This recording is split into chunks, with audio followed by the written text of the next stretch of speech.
Also on today's Express. My favorite is the hip check.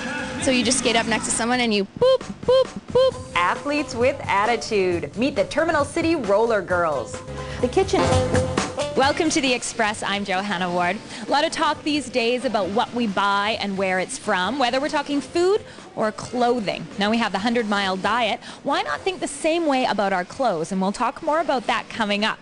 Right now, let's talk Riot Girls, the bad reputations, the faster pussycats, Vancouver's infamous Terminal City Rollergirls. Aaron Shaw's hanging with them to find out how they roll, I guess. He's flying around that track. Make some noise for Andy Destruction. Roller derby is a sport of speed, agility, and some hard knocks. And the Terminal City Rollergirls are no different.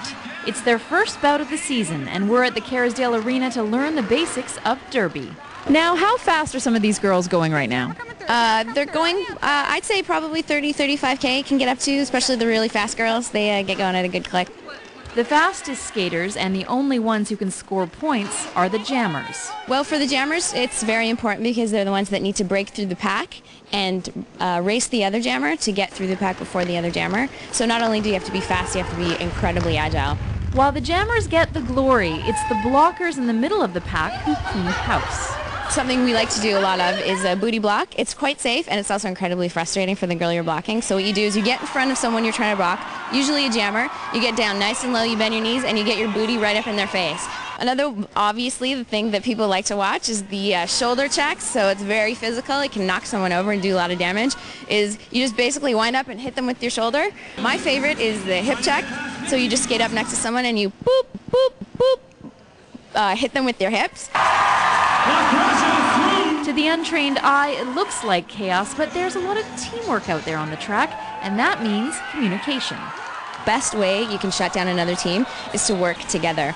Lots of communication. Everyone's talking to each other all the time in the pack. And in case you hadn't noticed, there is a fair bit of attitude on that track. Now, does roller derby attract a certain type of girl? Because I do see some attitude out there.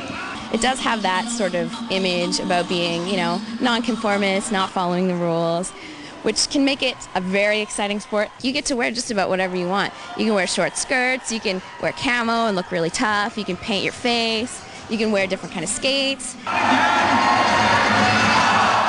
I'm Aaron Shaw in Vancouver for the Express.